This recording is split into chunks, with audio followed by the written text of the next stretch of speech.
Good morning and welcome to Varthamanam. ഇന്നത്തെ പ്രധാനപ്പെട്ട പത്രവാർത്തകൾ. Not അസാധുവാക്കലിനെ സംബന്ധിച്ചുള്ള വാർത്തകളുടെ അടങ്ങുന്ന ഒരു സമയത്ത് എത്രത്തോളം രൂപയാണ് പ്രതീക്ഷിതമായ സാഹചര്യത്തിൽ ഇനി തിരിച്ചെത്താൻ ബാക്കി നിൽക്കുന്നത് ബാങ്കുകളിൽ എന്ന ഒരു അന്വേഷണം നടത്തുന്നു ദേശാഭിമാനി അതിൻ്റെ ലീഡ് വാർത്തയിലൂടെ. അതേ സംബന്ധിച്ച് RBI വൈവിധ്യപൂർണമായ കണക്കുകളാണ് നൽകുന്നത്. യഥാർത്ഥത്തിൽ അതേ സംബന്ധിച്ച് ക്ലിയർ കട്ടായൊരു ഉത്തരം, കൃത്യമായ ഉത്തരം നൽകാൻ റിസർവ് ബാങ്ക് ഓഫ് ഇന്ത്യക്ക് കഴിയുകയുള്ളൂ. റിസർവ് ബാങ്ക് ഓഫ് ഇന്ത്യയുടെ ഉദ്യോഗസ്ഥന്മാർ ഊർജിത് പട്ടേൽ അടക്കമുള്ളവർ പറയുന്നത് ഗവൺമെൻറ് തീരുമാനിച്ച് ഞങ്ങൾ നടപ്പാക്കിയ ഒരു പദ്ധതിയാണ് ഈ നോട്ട് റദ്ദാക്കൽ, അല്ലാതെ ഞങ്ങൾ കണ്ടെത്തി ഗവൺമെൻറ്റിനോട് സംസാരിച്ച പദ്ധതിയല്ല. എന്നാൽ സർക്കാർ മറിച്ചാണ് പറയുന്നത്. RBI ആവശ്യപ്പെട്ടു, ഞങ്ങൾ അത് നടപ്പാക്കി. ആ അർത്ഥത്തിൽ ആര് പറയുന്നത് ശരി, ആര് പറയുന്നത് തെറ്റ് എന്ന തർക്കങ്ങളൊക്കെ നിലനിൽക്കുമ്പോൾ റിസർവ് ബാങ്കിലെ പ്രധാനപ്പെട്ട ഉദ്യോഗസ്ഥന്മാർ വധഭീഷണി പോലും നേരിടുന്നു എന്ന നിലയ്ക്കുള്ള വാർത്തകളും വന്നു കഴിഞ്ഞിരിക്കുന്നു. ആരെല്ലാമോ എവിടെയെല്ലാമോ എന്തെല്ലാമോ ഗൗരവതരമായി മറച്ചു വച്ചിരിക്കുന്നു. അത്രത്തോളം ഗൗരവതരമായ മറച്ചുവെക്കൽ ഈ നോട്ട് വിവാദവുമായി ബന്ധിപ്പിച്ച്, അഥവാ നോട്ട് നിരോധത്തിന് കാരണഭൂതനായ ആളുകളാര്, സ്ഥാപനങ്ങളേത്, അത് ഇന്ത്യ സർക്കാരാണോ, റിസർവ് ബാങ്കാണോ, അഥവാ നമ്മുടെ പ്രധാനമന്ത്രി മാത്രമാണോ തുടങ്ങിയ ചോദ്യങ്ങൾ ചോദിക്കുന്ന സമയത്ത് റിസർവ് ബാങ്ക് ഓഫ് ഇന്ത്യക്ക് പലപ്പോഴും കണക്കുകൾ മാറ്റി മാറ്റി പറയേണ്ടി വരുന്നു. ആദ്യം പറഞ്ഞ കണക്ക് രണ്ടാമത് പറഞ്ഞ കണക്കിന് തെറ്റാകുന്നു, രണ്ടാമത് പറഞ്ഞ കണക്ക് മൂന്നാമത് കണക്ക് വരുമ്പോൾ തെറ്റാകുന്നു. ഈ അർത്ഥത്തിൽ പിടിയില്ലാത്ത നിലയില്ലാ കയത്തിലേക്ക് റിസർവ് ബാങ്ക് ഓഫ് ഇന്ത്യ എന്ന മഹാസ്ഥാപനത്തിൻ്റെ വിശ്വാസ്യത താഴ്ന്നു പോകുമ്പോൾ ദേശാഭിമാനി പറയുന്നത് കാണുക. നോട്ട് അസാധുവാക്കൽ തിരിച്ചെത്താൻ ഇനി 54,000 കോടി രൂപ മാത്രം. 54,000 കോടി രൂപ മാത്രമെന്ന് പറയുമ്പോൾ 1,00,000 കോടി രൂപ മാത്രമേ ലഭിക്കാനുള്ളൂ. അതായത് 3 മുതൽ 5 ലക്ഷം കോടി രൂപ വരെ ലഭിക്കാൻ ഉള്ള അവസ്ഥ, ലഭിക്കേണ്ട അവസ്ഥ സൃഷ്ടിക്കപ്പെടുമെന്ന് പ്രതീക്ഷിച്ചിടത്ത് കേവലം 1,00,000 കോടി രൂപ മാത്രമേ ലഭിക്കാനുള്ളൂ എന്ന അവസ്ഥ ഉണ്ടായിരിക്കുന്നു. അതുകൊണ്ടാണ് റിസർവ് ബാങ്ക് ഓഫ് ഇന്ത്യ മാറി മാറി നുണ പറയേണ്ടി വരുന്നത്. ഒന്നിന് വിരുദ്ധമായി മറ്റൊരു കണക്ക് അവതരിപ്പിക്കേണ്ടി വരുന്നത്. റിസർവ് ബാങ്ക് ഓഫ് ഇന്ത്യയുടെ വാദം ഇതോടെ പൊളിയുകയാണ് എന്നും നിരീക്ഷിക്കുന്നു ദേശാഭിമാനി. പ്രശാന്ത് റിപ്പോർട്ട് ചെയ്യുന്നത് കാണുക. അസാധുവാക്കിയ നോട്ടുകളിൽ 97% ബാങ്കുകളിൽ മടങ്ങിയെത്തിയെന്ന റിപ്പോർട്ട് ശരിയല്ലെന്ന റിസർവ് ബാങ്ക് വാദത്തെ അവരുടെ തന്നെ കണക്കുകൾ പൊളിക്കുന്നു. പ്രചാരത്തിലുള്ള കറൻസി സംബന്ധിച്ച് RBIയുടെ പ്രതിവാര കണക്കുകൾ പ്രകാരം അസാധുവാക്കിയ നോട്ടിൽ 14.90 ലക്ഷം കോടി രൂപയും ഇതിനകം ബാങ്കുകളിൽ മടങ്ങിയെത്തി. നവംബർ 8-ന് പ്രധാനമന്ത്രി കറൻസി അസാധുവാക്കൽ പ്രഖ്യാപിക്കുമ്പോൾ 15.44 ലക്ഷം കോടി രൂപയുടെ 500, 1000 രൂപ നോട്ടുകളായിരുന്നു പ്രചാരത്തിലുള്ളത്. ആകെ പ്രചാരത്തിലുള്ള കറൻസി ആകട്ടെ 17.95 ലക്ഷം കോടി രൂപയുടേതും.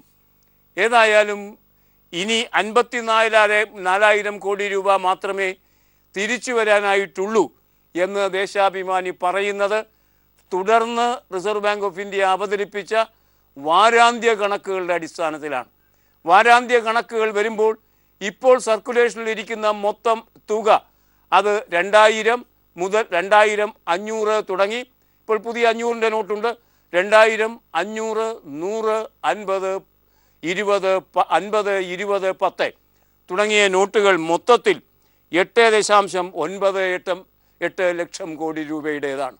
അത്രത്തോളം കുറഞ്ഞിരിക്കുന്നു. മുൻപ് 17.95 ലക്ഷം കോടി എന്നത് 8.98 ലക്ഷം കോടിയായി കുറഞ്ഞിരിക്കുന്നു. ആ കുറഞ്ഞതിൽ ഇപ്പോൾ നിലവിലുള്ള നോട്ടുകൾ, പുതിയ നോട്ടുകളൊക്കെ മാറ്റിയാൽ ബാക്കി ഇവർ പറയുന്ന കണക്കനുസരിച്ച്, റിസർവ് ബാങ്ക് ഓഫ് ഇന്ത്യ പറയുന്ന കണക്കനുസരിച്ച് 54,000 കോടി രൂപയാണ്. അതായത് 500-ൻ്റെയും 1000-ൻ്റെയും ഇനി തിരിച്ചു വരാനിരിക്കുന്ന തുക എന്നർത്ഥം. അതുകൊണ്ട് റിസർവ് ബാങ്ക് പറയാതെ പറഞ്ഞു വയ്ക്കുന്നു ഇനി 54,000 കോടി രൂപ മാത്രമേ തിരിച്ചു വരാനുള്ളൂ എന്ന്. ഗവൺമെൻറ്റിൻ്റെ എല്ലാ കണക്കുകളും തോറ്റ് അമ്പിയ ഒരവസ്ഥ സൃഷ്ടിക്കപ്പെടുകയും ചെയ്തിരിക്കുന്നു. ഇന്ന് ദീപികയുടെ ഉൾപേജ് തരുന്ന ഒരു വാർത്ത, അത് പൂർണ്ണമായും പുതിയ വാർത്തയാണെന്ന് പറയാനാവില്ല. നോട്ട് നിരോധനത്തെ വിമർശിക്കുന്നത് എതിരാളികൾ മാത്രമല്ല, BMS തന്നെ നോട്ട് നിരോധനത്തെ എതിർക്കുകയും വിമർശിക്കുകയും ചെയ്ത കാര്യം നമുക്കറിയാം. 20 ലക്ഷം ആളുകൾക്കാണ് പൊടുന്നനെ ഇന്ത്യയിൽ നോട്ട് നിരോധനവുമായി ബന്ധിപ്പിച്ച് തൊഴിൽ നഷ്ടപ്പെട്ടത് എന്നാണ് BMSൻ്റെ അഖിലേന്ത്യാ സെക്രട്ടറി അവകാശപ്പെട്ടത്. അവർ അങ്ങനെ പറയുന്നു. നമ്മളെ സംബന്ധിച്ച് പ്രത്യേകിച്ച് തെളിവൊന്നും വേണ്ട. മലയാളികളെ സംബന്ധിച്ച് ഇതര സംസ്ഥാന തൊഴിലാളികൾ, അങ്ങനെയാണ് നാം അവരെ വിളിക്കുന്നത്, ബംഗാളിൽ നിന്നും ബീഹാറിൽ നിന്നും ഒറീസയിൽ നിന്നുമൊക്കെ വന്നിട്ടുള്ള ഇതര സംസ്ഥാന തൊഴിലാളികൾ എവിടെ കേരളത്തിൽ? അവരൊക്കെ തിരിച്ചവരുടെ നാട്ടിലേക്ക് പോകേണ്ടി വരുന്നത് ദൈനംദിന അനുഭവത്തിൽ അവർക്ക് കിട്ടിക്കൊണ്ടിരുന്ന പണമുണ്ടല്ലോ, അത് ലഭിക്കാതെ വന്നപ്പോൾ ഇവിടെ നിന്നിട്ട് കാര്യമില്ല എന്ന നിലയ്ക്ക് അവർ തിരിച്ച് നാട്ടിലേക്ക് പോയത് നമ്മുടെ ഒരു അനുഭവമാണ്. ആ അർത്ഥത്തിൽ എത്രയോ ആളുകളെ നാം ജോലിക്ക് വെച്ചിരുന്നു, അവരൊക്കെ തിരിച്ചു പോയത് തൊഴിൽ നഷ്ടവുമായി ബന്ധിപ്പിക്കണം. അങ്ങനെ വരുമ്പോൾ 20 ലക്ഷമൊന്നും അല്ലല്ലോ തൊഴിൽ നഷ്ടം സംഭവിച്ചിരിക്കുന്നത്. BMS അങ്ങനെ പറയുമ്പോൾ BJPയുടെ ഭാരതീയ കിസാൻ സംഘും പഴയൊരു സ്വദേശി ജാഗരൺ മഞ്ചുണ്ടല്ലോ, അത് മോദിക്കൊന്നും അറിയണമെന്നില്ല, മോദി അതൊക്കെ എന്നേ മറന്നിരിക്കുന്നു. സ്വദേശി ജാഗരൺ മഞ്ച് എന്നൊരു പ്രസ്ഥാനമുണ്ടായിരുന്നു.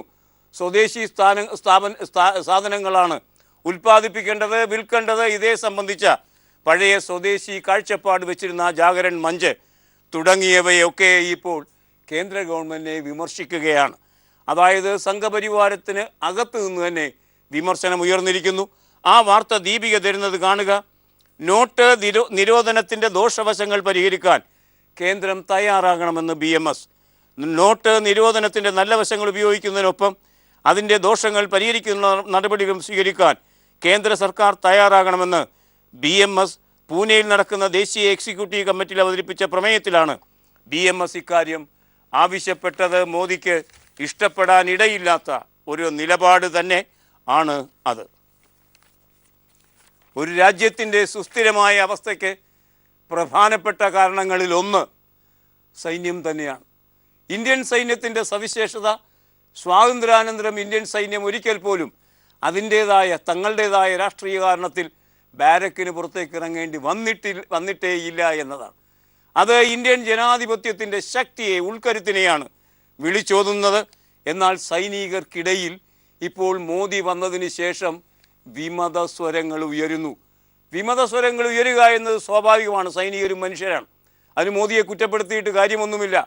എന്നാൽ ഇത്തവണത്തെ സവിശേഷത, ഒരു BSF സേനാംഗം പുറത്തേക്ക് വന്ന് സോഷ്യൽ മീഡിയയിൽ, സാമൂഹ്യ മാധ്യമത്തിൽ സചിത്രമായി തൻ്റെ ദുരന്തം വിശദീകരിക്കുകയുണ്ടായി.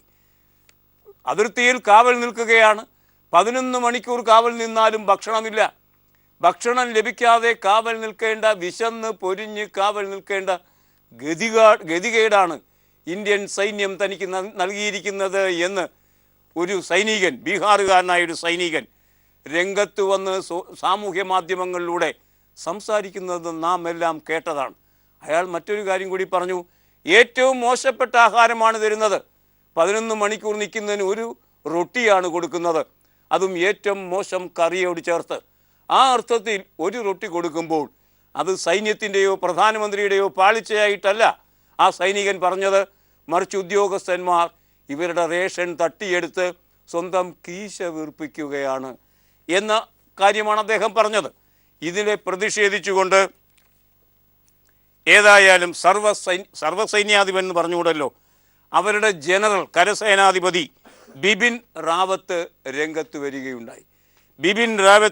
ജനറൽ ബിപിൻ റാവത്ത് പറയുന്നത് സൈനികരുടെ നടപടി ശിക്ഷാർഹമായിരിക്കും എന്നാണ്. സോഷ്യലായാൽ നടപടി വരും. തങ്ങളുടെ അഭിപ്രായ ഭിന്നത പുറത്തേക്ക് സാമൂഹ്യ മാധ്യമങ്ങളിലൂടെ പ്രകാശിപ്പിച്ചാൽ അതിനെതിരെ നടപടി വരും എന്നാണ് നമ്മുടെ സൈനിക മേധാവി പറഞ്ഞിരിക്കുന്നത്. ജനറൽ ബിപിൻ റാവത്താണത് പറഞ്ഞിരിക്കുന്നത്. ഖാസിം എ ഖാദർ ആ വാർത്ത സിറാജിൻ്റെ ലീഡ് വാർത്തയാക്കി തരുന്നു. അതിങ്ങനെ: സൈന്യത്തിനകത്തെ പ്രശ്നങ്ങൾ സാമൂഹ്യ മാധ്യമങ്ങളിലൂടെ ഉന്നയിച്ച സൈനികർക്കെതിരെ നടപടി സ്വീകരിക്കുമെന്ന് കരസേനാ മേധാവി ബിപിൻ റാവത്ത്. നവമാധ്യമങ്ങളിലൂടെ പരാതികൾ ഉന്നയിക്കുന്ന സൈനികർക്ക് മുന്നറിയിപ്പ് നൽകിയ സേനാ മേധാവി ചില സഹപ്രവർത്തകർ അവരുടെ പ്രശ്നങ്ങൾക്ക് മാധ്യമ ശ്രദ്ധ ലഭിക്കാൻ സാമൂഹിക മാധ്യമങ്ങളെ ഉപയോഗിക്കുകയാണ് എന്ന് കുറ്റപ്പെടുത്തി. കരസേന ദിനത്തിൻ്റെ ഭാഗമായി ഡൽഹിയിൽ സംഘടിപ്പിച്ച പരിപാടിയിൽ സംസാരിക്കുകയായിരുന്നു കരസേനാ മേധാവി. അദ്ദേഹം സൈനികരെ കുറ്റം പറഞ്ഞത് അത് പുറത്ത് പറഞ്ഞതിൻ്റെ മേലാണ്. സത്യത്തിൽ സൈനികർ പറഞ്ഞത് വിശക്കുന്നു എന്നതല്ല, അവരുടെ ഭക്ഷണം തട്ടിയെടുക്കുന്നു എന്നതാണ്. അതേ സംബന്ധിച്ചൊരു അഭിപ്രായവും ജനറൽ പറയുകയുണ്ടായില്ല. മറ്റൊരു ഗൗരവതരമായ വശം, ഇങ്ങനെ ജനറൽ പറഞ്ഞതിന് ശേഷവും അതിന് തൊട്ടുപിറകെ പിന്നെയും ഈ പരാതി പറയുന്നവർ പരാതി സാമൂഹ്യ മാധ്യമങ്ങളിൽ എത്തിക്കുന്ന സൈനികർ 2 പേർ രംഗത്ത് വന്നു എന്നതാണ്. അപ്രകാരം രംഗത്ത് വരുമ്പോൾ വിലക്ക് ലംഘിച്ച് വീണ്ടും വീഡിയോ വരുന്നു. തേജ് ബഹാദൂറിന് പിന്തുണ പ്രഖ്യാപിച്ചുകൊണ്ട് ആദ്യത്തെ BF സൈനികൻ തേജ് ബഹാദൂർ അയാൾക്ക് പിന്തുണ പ്രഖ്യാപിച്ചുകൊണ്ട് ജനറൽ പറഞ്ഞതിന് ശേഷവും 2 പേർ അങ്ങനെ സന്ദേശങ്ങൾ ഇട്ടു എന്ന് പറഞ്ഞാൽ നാം വിചാരിക്കുന്നത് മാതിരി ഏകശിലാ സ്വഭാവത്തോടു കൂടിയ മുൻകാലഘട്ടത്തിലെ എന്ന മാതിരിയുള്ള ഒരു സൈന്യമല്ല. പ്രത്യേകിച്ചും ഒരുപക്ഷെ അവർക്ക് ലഭിച്ചുകൊണ്ടിരിക്കുന്ന നിരന്തരമായ പ്രഹരങ്ങൾ ഉണ്ടല്ലോ കാശ്മീരിൽ നിന്നൊക്കെ, ആ പ്രഹരങ്ങളെ മുൻനിർത്തിയാകണം നരേന്ദ്രമോദിയുടെ കാലത്ത് സൈന്യം അങ്ങനെ അല്ലാതാകുന്നു. ആരാണതിന് കുറ്റക്കാർ എന്നത് പ്രേക്ഷകരുടെ വിധിക്ക് തന്നെ വിടേണ്ടി വരികയും ചെയ്യുന്നു. അതാണ് സംഭ്രമജനകമായ ആ കാര്യത്തിലുള്ള ഉള്ളടക്കം. ഇന്ന് ജനയുഗം പത്രം നമുക്ക് തരുന്ന ലീഡ് വാർത്ത അതും അത്രത്തോളം ആശ്വാസകരമായൊരു വാർത്തയല്ല. ഇന്ത്യൻ കോടതികളിൽ ആകെ കെട്ടിക്കിടക്കുന്നത് 2.8 കോടി കേസുകളാണ്. ഏത് നൂറ്റാണ്ടിലാണോ ഈ കേസുകൾ തീരാൻ പോകുന്നത്? അങ്ങനെ കേസുകൾ കെട്ടിക്കിടക്കുകയും അവിടെ നീതി വൈകി വരികയും ചെയ്താൽ ആ സംവിധാനത്തിലുള്ള വിശ്വാസം, ഇതാ സൈന്യത്തിൻ്റെ കാര്യം പറഞ്ഞതുമാതിരി ജുഡീഷ്യറിയുടെ മേലുള്ള വിശ്വാസവും നഷ്ടപ്പെടുന്ന അവസ്ഥയിലേക്ക് നാം നീങ്ങുന്നുവോ എന്ന ആശങ്ക ജനിപ്പിക്കുന്നു ജനയുഗത്തിൻ്റെ ലീഡ് വാർത്ത. ആ ആശങ്ക പങ്കിടലിലേക്ക് നമുക്ക് സഞ്ചരിക്കാം. നീതിന്യായ സംവിധാനത്തിൽ ഭീതിജനകമായൊരു സ്ഥിതിവിശേഷം രൂപപ്പെട്ടിരിക്കുന്നു എന്നാണ് ജനയുഗം പറയുന്നത്. 2.8 കോടി കേസുകൾ കെട്ടിക്കിടക്കുന്നു. 5000-ഓളം ജഡ്ജിമാരുടെ ഒഴിവ് ഉത്കണ്ഠാജനകമെന്ന് സുപ്രീം കോടതി. 3 വർഷത്തിനകം 15,000-ഓളം ജഡ്ജിമാരെ കൂടി വേണം. സുപ്രീം കോടതി വിരൽ ചൂണ്ടുന്നത് കേന്ദ്ര പരാജയത്തിലേക്ക്. ഈ കാര്യത്തിൽ സുപ്രീം കോടതിയും കേന്ദ്രവും തമ്മിൽ, അഥവാ ചീഫ് ജസ്റ്റിസും പ്രധാനമന്ത്രി നരേന്ദ്രമോദിയും തമ്മിൽ സൗന്ദര്യ പിണക്കങ്ങളുണ്ടായി കഴിഞ്ഞിട്ടുണ്ട് എന്ന് നമുക്കറിയാം. വാർത്ത കാണുക. നീതിന്യായ സംവിധാനത്തിലെ ഭീതിജനകമായ സ്ഥിതി വിളിച്ചറിയിച്ചുകൊണ്ട് രാജ്യത്ത് 2.8 കോടി കേസുകൾ കെട്ടിക്കിടക്കുന്നതായും 5000-ഓളം ജുഡീഷ്യൽ ഓഫീസർമാരുടെ ഒഴിവുള്ളതായും സുപ്രീം കോടതി വെളിപ്പെടുത്തി. ഈ നിർണായക പ്രതിസന്ധിയെ അതിജീവിക്കാൻ 3 വർഷത്തിനുള്ളിൽ 15,000 ജഡ്ജിമാരെ നിയമിക്കേണ്ടി വരും എന്നാണ് കോടതി നിരീക്ഷിക്കുന്നത്. ജനുവരി 26 വരുന്നത്. നമ്മുടെ റിപ്പബ്ലിക്കിൻ്റെ വാർഷികാഘോഷം വരുന്ന സമയത്താണ് സാധാരണ പോലീസ് മെഡലുകൾ മുഖ്യമന്ത്രി പോലീസുകാരുടെ ഉടുപ്പിൽ കുത്തിക്കൊടുത്തുകൊണ്ട് അത് വലിയ ആഘോഷമാക്കി മാറ്റുന്നത്. അതൊരു സ്ഥിരം കാഴ്ചയാണ് നാം കാണുന്നത്. അതിനുവേണ്ടിയുള്ള തയ്യാറെടുപ്പുകൾ പോലീസ് ഡിപ്പാർട്ട്മെൻറ്റ് നേരത്തെ നിർവഹിക്കും. പോലീസ് മെഡൽ കിട്ടാൻ യോഗ്യരായ ആളുകൾ ആര്, അവരെ നേരത്തെ അവരുടെ പട്ടികയ്ക്ക് അംഗീകരിക്കും. ആ അർത്ഥത്തിൽ മെഡൽ നൽകുകയും ചെയ്യും. എന്നാൽ ഇത്തവണ മംഗളം എന്ന പത്രം പറയുന്ന വാർത്ത വിശ്വസിക്കാമെങ്കിൽ പോലീസ് മെഡൽ ഈ ജനുവരി 26 നമ്മുടെ മുഖ്യമന്ത്രി പിണറായി വിജയൻ പോലീസുകാർക്ക് കുത്തിക്കൊടുക്കാൻ ഇടയില്ല എന്നല്ല, ഉണ്ടാവില്ല എന്ന് തന്നെയാണ് മംഗളം പറയുന്നത്. അതിനൊരു കാരണവും മംഗളം പറയുന്നുണ്ട്. കേരളത്തിലെ IPSകാർ, ജേക്കബ് തോമസിനെ എതിർത്തുകൊണ്ടുള്ള IASകാർ മൊത്തം IPSകാരെ എതിർക്കാൻ തീരുമാനിച്ചിരിക്കുന്നു, പോലീസിനെ എതിർക്കാൻ തീരുമാനിച്ചിരിക്കുന്നു. അതുകൊണ്ട് ആ ലിസ്റ്റ് അവർ വൈകിപ്പിച്ചെന്ന് മാത്രമല്ല മുടക്കി. ജനുവരി 26 അത് സംഭവിക്കില്ല എന്ന് അത്തരമൊരവസ്ഥ IASകാർ സൃഷ്ടിച്ചു എന്ന് പറഞ്ഞാൽ IASകാർ ഭരണരംഗത്ത് കൂടുതൽ അവമതിയുണ്ടാകുന്ന കാര്യങ്ങളിലേക്ക് നീങ്ങിയിരിക്കുന്നു എന്നർത്ഥം. വാർത്ത കാണുക. S. നാരായണനാണ് അത് റിപ്പോർട്ട് ചെയ്യുന്നത്.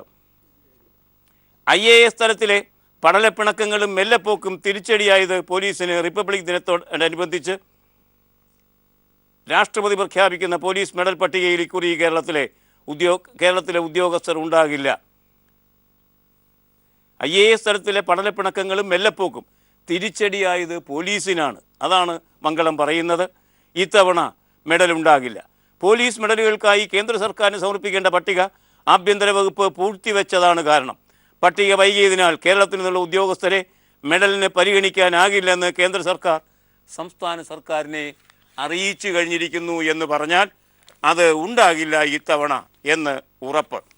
ഇന്ന് മംഗളത്തിൻ്റെ 1-ാം പേജിലെ ആദ്യ വാർത്തയും പ്രാധാന്യമുള്ളൊരു വാർത്തയാണ്. ശബരിമല തീർത്ഥാടനം നടത്തുന്നത് മനസ്സമാധാനം നേടാനാണെങ്കിൽ ആ മനസ്സമാധാനം തകരുന്ന ഒരു സാഹചര്യത്തിൽ ഈ തീർത്ഥാടകർ തന്നെ ബസ്സിന് വേണ്ടി പ്രക്ഷോഭം നടത്തേണ്ടി വരുന്ന ഒരവസ്ഥ കേരളത്തിൽ സംജാതമായിരിക്കുന്നു. കഷ്ടമാണ് തീർത്ഥാടകരുടെ കാര്യം. ആ വാർത്ത മംഗളം ആദ്യ വാർത്തയായി നമുക്കിന്ന് തരുന്നു.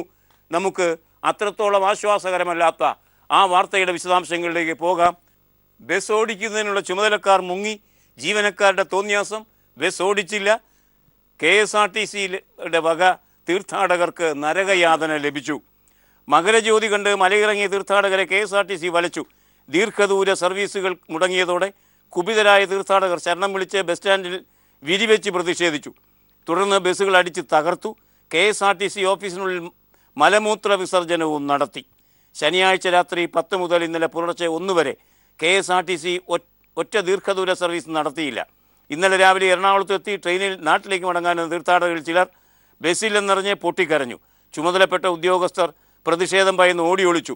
നിലയ്ക്കൽ മുതൽ ചാലക്കയം വരെ റോഡരികിൽ നീണ്ട നിരയായി പാർക്ക് ചെയ്തിരുന്ന ബസ്സുകളിൽ കയറാനായി തീർത്ഥാടകർക്ക് പാതിരാത്രി 30 കിലോമീറ്റർ വരെ നടക്കേണ്ടി വന്നു. സഹികെട്ട തീർത്ഥാടകർ പറഞ്ഞ റൂട്ടുകളിലൊക്കെ ഡ്രൈവർമാർക്ക് ബസ് അവസാനം വിടേണ്ടിയും വന്നു എന്നാണ് ഈ വാർത്ത പറയുന്നത്. സർക്കാർ സ്കൂളുകളിൽ ഇംഗ്ലീഷ് നിർബന്ധ വിഷയമാക്കണം എന്ന് പ്രധാനമന്ത്രി നരേന്ദ്രമോദിയുടെ ആഭിമുഖ്യത്തിലുള്ള പാനൽ ശുപാർശ ചെയ്തിരിക്കുന്ന വാർത്താ മാധ്യമം ഇന്ന് ലീഡ് വാർത്തയാക്കിയിരിക്കുന്നു. അതിങ്ങനെയാണ്: പ്രധാനമന്ത്രി നിയോഗിച്ച പാനൽ ശുപാർശ സർക്കാർ സ്കൂളിൽ ഇംഗ്ലീഷ് നിർബന്ധമാക്കണം. എല്ലാ ബ്ലോക്കുകളിലും സർക്കാർ മേഖലയിൽ ഒരു ഇംഗ്ലീഷ് മീഡിയം സ്കൂളെങ്കിലും വേണം. രാജ്യത്തെ എല്ലാ സർക്കാർ സ്കൂളുകളിലും ഇംഗ്ലീഷ് പഠനം നിർബന്ധമാക്കണമെന്ന് പ്രധാനമന്ത്രി നരേന്ദ്രമോദി നിയോഗിച്ച വിദ്യാഭ്യാസ സെക്രട്ടറിമാരുടെ പാനൽ ശുപാർശ. സ്കൂളുകളിൽ ഹിന്ദി പഠനമാധ്യമമാക്കണമെന്ന് RSSന് കീഴിലെ രാഷ്ട്രീയ ശിക്ഷാ സംഘ് കഴിഞ്ഞ വർഷം നൽകിയ ശുപാർശയ്ക്ക് ഘടകവിരുദ്ധമാണ് പുതിയ സെക്രട്ടറി തല ശുപാർശ. ഇംഗ്ലീഷ് നിർബന്ധമാക്കരുത് എന്നും ശിക്ഷാ സംഘ് ആവശ്യപ്പെട്ടിരുന്നു മോദിയോട്. മോദി അത് തലതിരിച്ചാണ് ചെയ്തിരിക്കുന്നത് എന്നതാണ് ഈ വാർത്തയുടെ ഒരു പ്രാധാന്യം. ഇത്തവണ കേരളത്തിൽ ലോഡ് ഷെഡിംഗ് ഉണ്ടാകും എന്നുറപ്പ്. അത് എന്നാണ് സംഭവിച്ചു തുടങ്ങുക? അതേ സംബന്ധിച്ച് കേരള കൗമുദിയുടെ ലീഡ് വാർത്ത തരുന്നത് കാണുക. ജനുവരി അവസാനം, ഈ മാസം അവസാനത്തോടെ നാം ലോഡ് ഷെഡിങ്ങിന് തയ്യാറാകണം. കറണ്ട് ചാർജ് കൂടുകയും ചെയ്യും. കാണുക, കറണ്ട് ചാർജ് കേന്ദ്രം കുറയ്ക്കും, കേരളം കൂട്ടും. ഈ മാസം ഒടുവിൽ ലോഡ് ഷെഡിംഗ് വരികയും ചെയ്യും. PH സനൽകുമാർ വാർത്ത തരുന്നു ഇങ്ങനെ: കേരളത്തിൽ വൈദ്യുതി ക്ഷാമം രൂക്ഷമായ സാഹചര്യത്തിൽ ഈ മാസം അവസാനം നിരക്ക് വർദ്ധിപ്പിക്കും. ഒപ്പം ലോഡ് ഷെഡിങ്ങും ഏർപ്പെടുത്തും. വേനൽ രൂക്ഷമാകുമ്പോൾ കുറഞ്ഞ വൈദ്യുതി കൊണ്ട് പിടിച്ചു നിൽക്കാനാണ് ശ്രമം. അതേസമയം ദേശീയ തലത്തിൽ വൈദ്യുതി ഉൽപ്പാദനം കുത്തനെ വർദ്ധിച്ചതോടെ നിരക്ക് കുറച്ച് ഉപഭോഗം പ്രോത്സാഹിപ്പിക്കാൻ കേന്ദ്ര സർക്കാർ ഒരുങ്ങുന്നു എന്നത് ഒരു വിരോധാഭാസം കൂടിയാണ് എന്നും പറയുന്നു കേരള കൗമുദിയുടെ ഈ വാർത്ത. കേരളത്തിലെ കോൺഗ്രസിൻ്റെ ഇന്നത്തെ അവസ്ഥ എന്ത്? AK ആൻ്റണി പറയുന്നത് പോലെയാണെങ്കിൽ കാൽക്കീഴിൽ നിന്ന് മണ്ണൊലിക്കുന്നൊരു പാർട്ടിയായി അതപ്പച്ചിരിക്കുന്നു. ഇന്ന് ഉമ്മൻചാണ്ടി രാഹുൽ ഗാന്ധി കൂടിക്കാഴ്ച ദില്ലിയിൽ നടക്കും. അതേ സംബന്ധിച്ച വാർത്തയും വലിയ പ്രത്യാശയൊന്നും ലഭിക്കാനിടയില്ലാത്ത വാർത്തയും കേരള കൗമുദി 1-ാം പേജിൽ നിന്ന് തന്നിട്ടുണ്ട്. കോട്ടയത്ത് BJP സംഘപരിവാർ നേതൃയോഗങ്ങൾ നടക്കുകയാണ്. ആ നേതൃയോഗങ്ങളിൽ എന്തൊക്കെ മാറ്റങ്ങളാണ് വരാൻ പോകുന്നത്? വലിയ തർക്ക വിതർക്കങ്ങൾക്കിടയിലാണ്. MDയെ സംബന്ധിച്ചും കമലിനെ സംബന്ധിച്ചുമൊക്കെ വലിയ ബുദ്ധിമുട്ടുകൾ ഉണ്ടാക്കി വച്ചിരിക്കുകയാണ് RSSും BJPയും. അവർക്ക് തന്നെ അത് താങ്ങാൻ കഴിയാത്തവണ്ണം മലയാളികളുടെ പ്രതിരോധം ശക്തമാവുകയും ചെയ്തിരിക്കുന്നു. ഈ സമയത്താണ് കോട്ടയത്തെ മീറ്റിംഗ് നടക്കുന്നത്. അതേ സംബന്ധിച്ച് മാതൃഭൂമി വാർത്തയും വീക്ഷണവും പേജിൽ വാർത്ത തരുന്നു. ജാനുവിനെ മുൻനിർത്തി ഭൂസമരത്തിന് BJP നേതൃയോഗങ്ങൾ ഇന്നു മുതൽ. P അനിൽകുമാർ വാർത്ത തരുന്നു. ആദിവാസി ഗോത്രസഭ മുൻ നേതാവ് CK ജാനുവിനെ മുന്നിൽ നിർത്തി BJP രണ്ടാം ഭൂസമരത്തിനൊരുങ്ങുന്നു. എല്ലാവർക്കും ഭൂമി എന്ന മുദ്രാവാക്യം ഉയർത്തിയായിരിക്കും സമരം. തിങ്കളാഴ്ച കോട്ടയത്ത് തുടങ്ങുന്ന പാർട്ടി നേതൃത്വ യോഗങ്ങളിൽ സംബന്ധിച്ച തീരുമാനമെടുക്കും. 2019 ലോക്സഭാ തെരഞ്ഞെടുപ്പ് മുന്നിൽ കണ്ട് ദളിത് ആദിവാസി വിഭാഗങ്ങളെ ഒപ്പം നിർത്താനുള്ള നീക്കത്തിൻ്റെ ഭാഗമാണിത്. അസഹിഷ്ണുതാ വിവാദം സംഘം MT വിരുദ്ധർക്കൊപ്പമെന്ന് സൂചന നൽകിയ ലേഖനങ്ങൾ. K. പത്മജൻ മറ്റൊരു വാർത്ത കൂടി ഇൻസെറ്റ് വാർത്തയിൽ തരുന്നു. അതിങ്ങനെ: അസഹിഷ്ണുതാ വിവാദം BJPയിൽ കത്തിപ്പടരുമ്പോൾ സംഘം MT വിരുദ്ധ ആശയക്കാർക്കൊപ്പമാണ് എന്ന് സൂചന നൽകി പ്രസിദ്ധീകരണം. കേസരിയുടെ പുതിയ ലക്കത്തിലാണ് MT വാസുദേവൻ നായരെ നിശിതമായി വിമർശിക്കുന്ന ലേഖനങ്ങൾ ഉൾപ്പെടുത്തിയിരിക്കുന്നത്. സംഘമെന്ന് മാതൃഭൂമി പറയുന്നത് എന്തിനാണെന്ന് മനസ്സിലായില്ല. RSS എന്ന് എഴുതിയാൽ മാത്രം മതിയാകും. ഏതായാലും ഗൗരവതരമായ തീരുമാനങ്ങളിലേക്ക് സഞ്ചരിക്കാനിടയുള്ള യോഗമാണത്. ഒരുപക്ഷെ രാധാകൃഷ്ണനും CK പത്മനാഭനും അച്ചടക്ക നടപടി നേരിടേണ്ടി വന്നേക്കാം എന്നുകൂടി പറഞ്ഞിരിക്കുന്നു ഈ വാർത്തകൾ. ആദ്യം അപമാനിക്കൽ ദേശീയ പതാകയ്ക്ക് നേരെയായിരുന്നു. ഇപ്പോൾ രാഷ്ട്രപിതാവിനെ തന്നെ അപമാനിച്ചിരിക്കുന്നു ആമസോൺ അതിൻ്റെ ചെരുപ്പിലൂടെ. വാർത്ത ജന്മഭൂമി 1-ാം പേജിൽ തരുന്നു. ദേശീയ പതാകയുടെ നിറത്തിൽ ചവിട്ടി നിർമ്മിച്ചതിന് പിന്നാലെ ഗാന്ധിജിയെയും അപമാനിച്ച് ഓൺലൈൻ വ്യാപാര ശൃംഖലയായ ആമസോൺ കമ്പനിയുടെ US സൈറ്റിൽ ഗാന്ധിജിയുടെ ചിത്രമുള്ള ചെരുപ്പാണ് ഇത്തവണ വിൽപ്പനയ്ക്ക് വെച്ചിരിക്കുന്നത്. വിദേശകാര്യമന്ത്രി സുഷമ സ്വരാജ് ഇതിനെ എതിർത്തുകൊണ്ട് രംഗത്ത് വന്നിരിക്കുന്നു എന്നും ഈ വാർത്ത നമ്മോട് പറയുന്നു. നാം രണ്ട് നമുക്ക് രണ്ട് എന്നതായിരുന്നു കുടുംബാസൂത്രണത്തിന് ആസൂത്രിത കുടുംബത്തിൻ്റെ ഒരു മുദ്രാവാക്യം. പിന്നീടത് നമുക്ക് ഒന്ന് എന്നാക്കി മാറുകയുണ്ടായി. ആ രംഗത്ത് മുദ്രാവാക്യങ്ങൾ മാറുമ്പോൾ ഇന്ന് സിറാജ് എന്ന പത്രത്തിൻ്റെ 1-ാം പുറം നോക്കുക. 2-ലധികം കുട്ടികളുണ്ടെങ്കിൽ ഡൽഹി സ്കൂളിൽ പ്രവേശനമില്ല. കുട്ടികൾ 2 പാടുള്ളൂ.